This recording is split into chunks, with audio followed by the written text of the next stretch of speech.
feeding your curiosity, fueling our passion. Let's satisfy our quest for knowledge with today's question.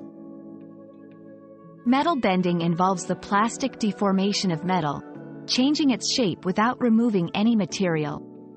Techniques include rolling, forging, extrusion, and drawing. These processes work by applying force to the metal, exceeding its yield strength to induce permanent deformation.